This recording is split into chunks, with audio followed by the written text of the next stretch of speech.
capítulo 11, versículos 29. De propósito, nós lemos somente até o versículo 34, quando o texto dizia: vindo, pois, Jefté a Mispá, a sua casa, saiu-lhe a filha ao seu encontro, a sua filha ao seu encontro, com adufas, com danças, com alegria, e era ela filha única, e não tinha outro filho, nem filha. Que coisa, hein? E o versículo que continua, diz assim, eu quero lhe fazer perceber. Quando a viu, ou seja, quando Jefté viu a sua filha, lembrou do voto que tinha feito ao Senhor, e por isso rasgou as suas vestes e disse: ah, filha minha, tu me prostras por completo, pois tu passaste a ser a causa da minha calamidade, porquanto fiz um voto ao Senhor, e não tornarei atrás. E ela, como uma filha obediente, disse: papai meu, fizeste voto ao Senhor, faz depois de mim segundo o teu voto. Lembra do tema? Filhos, investimento para a vida toda. Eu queria, de forma resumida, louvado seja o nome do Senhor, mas sem perder o objetivo da mensagem, e fazer entender que Jefté, ele podia naquela ocasião, naquele momento, fazer um voto sim ao Senhor, mas ele podia ter poupado a sua família, em especial a sua filha. Eu queria lhe convidar então, papai, você que hoje está sendo homenageado, para que, quando uma vez a vida lhe permitir, quando uma vez a vida lhe conceder a oportunidade de fazer projetos, aleluia, poupe os seus filhos de situações desconfortáveis, de situações onde vai haver constrangimento para dentro do teu lar. Jefté, ele não vigiou, Jefté, ele não teve prudência, por conta disso ele perdeu sua filhinha querida. Observe que quando ele fez o voto com alegria, e é assim mesmo que tem que fazer. Mas quando ele chegou na sua casa, que viu a sua filhinha, deve ter colocado a mão sobre a cabeça, e gritando, a Bíblia mesmo revela que ele rasgou as suas vestes e disse: filha minha, tu hoje me prostras por completo, porque eu fiz um voto ao Senhor, e eu não vou poder voltar atrás. Pelo menos ele era um homem de palavra, mas não deixou de sofrer pela imprudência, né? Pela precipitação. Eu queria recomendar aos papais nessa noite que nós venhamos a continuar na prudência e não coloquemos os nossos filhos em transtorno, em situação difícil. Amém, meus queridos irmãos?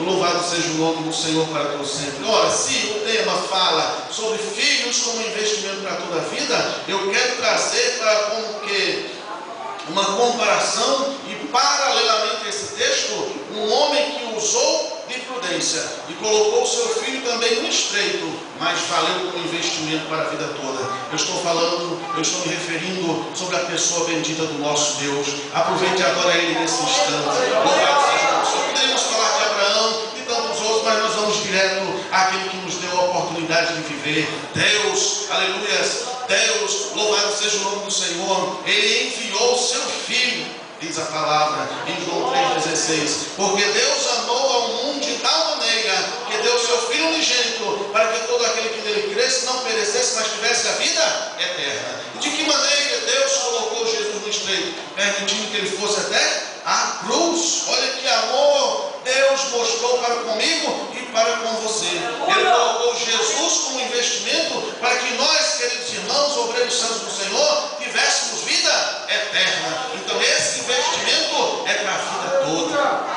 E eu lembro de muitos pais com os quais nós temos se relacionado, e eles dizem: olha, eu não tenho terreno, eu não tenho dinheiro, eu não tenho muitas condições, mas eu quero deixar algo, louvado seja o nome do Senhor, que vai ser muito bom para os meus filhos. Você já deve estar sabendo o que é educação. É a maior riqueza que os pais podem deixar para os filhos. Você concorda comigo? E nós precisamos investir na educação dos nossos filhos. Seja dentro de casa, seja na escola, seja na igreja, onde quer que os teus filhos estejam, alguém vai dizer: que menino educado, ou que menino não educado. Eu posso fazer referência ao meu amigo Gabriel. Fica de pé, por favor, meu jovem. Se foi um dos primeiros rapazes que eu vi aqui na igreja, e eu faço referência a ele quando eu falo sobre educação. Gabriel sabe entrar e sabe sair. Até onde eu conheço, eu dou testemunho em favor da sua vida nessa parte, tá, meu filho? Deus continue lhe abençoando em nome de Jesus Cristo. Sei que os meus filhos têm assim também uma educação, graças a Deus. Hoje eu recebi uma mensagem do amigo que está em São Paulo, o pastor Everaldo. Ele disse: Benedito, continue sendo esse pai que você é. Eu E o Breno Bruno não vai gostar dessa história não. Porque eu sou um pouquinho rígido, sabe? Levo muito a sério as coisas que faço, graças a Deus. E às vezes eu cobro, quando eu penso, já estou cobrando demais. Tem que dar uma resinha lá em casa e deixar também eles viverem a infância. Percebo que eles me amam, louvado seja o nome do Senhor. E quando a minha esposa fez referência à minha pessoa, dizendo que eu sou o segundo pai, fico muito feliz e lisonjeado com a sua colocação, minha irmã. Que Deus lhe abençoe também. Mas o texto que nós estamos lendo, e já procurando concluir, onde eu lhe convido até mesmo para ficar de pé, glórias a Deus, para me ajudar, me incentivar a terminar, louvado seja o nome do Senhor, com oração gostosa, agradecendo a Deus por esse culto abençoado. O Jefté, ou aquele que está dentro de um texto sendo comentado nessa noite, ele não teve prudência, não demonstrou sabedoria, mas mesmo assim mostrou ter palavra. Ele fez um voto com o Senhor o ajudou, ele venceu na guerra, e quando ele chegou em casa, ele viu a sua filha, ou seja, aquela pessoa que ele tinha que entregar ao Senhor, ele sentiu uma dor muito grande no coração. Eu começo a ironizar dizendo que ele talvez, amados obreiros do Senhor, quem sabe, sem querer ofender, tá? Mas quem sabe ele não fez esse voto pensando que a sua sogra estaria na sua casa e disse: olha Deus, a primeira pessoa que aparecer na porta, eu entrego para ti. Deve ser minha sogra. Mas ele errou o tiro, não era sogra. Porque tem algumas sogras que só o sangue de Jesus se intromete, né? Na vida dos filhos. Isso não é bom. Casou, papai, casou, mamãe. Agora com ele, você, Deus. Você pode dar uma opinião, você pode fazer uma gentileza, dar um conselho, por que não?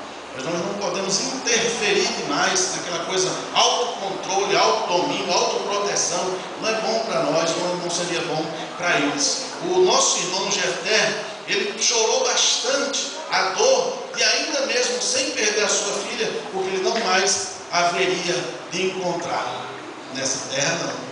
Já o nosso Deus, o Todo-Poderoso, o qual nós queremos que você glorifique nesse instante, nesse tempo final de culto, louvado seja o nome do Senhor, ele demonstra a inteligência e ele se apresenta, glórias a Deus, como um pai que tem realmente uma graça para investir.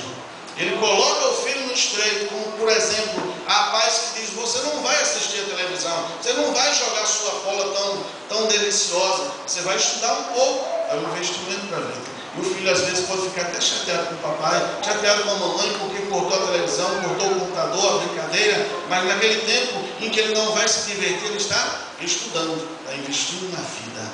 E graças a Deus por isso. Jesus investiu em nós quando ele colocou o seu filho à disposição na cruz. O maior investimento que um pai pode fazer, Deus fez em favor de você, filho. Por isso eu quero lhe convidar, você que está afastado dos caminhos santos do Senhor, ou até mesmo até aqui, não se encontrou com Jesus, o Filho de Deus, a vir nessa noite e se render aos pés do Senhor. Alguém nessa noite que deseja aceitar a Jesus Cristo como Salvador, ou até mesmo percebendo estar afastado dos seus caminhos, dizer: hoje eu vou dar o presente para o papai, hoje eu vou voltar para casa, onde está a primeira vida, e deseja receber de volta a felicidade no coração.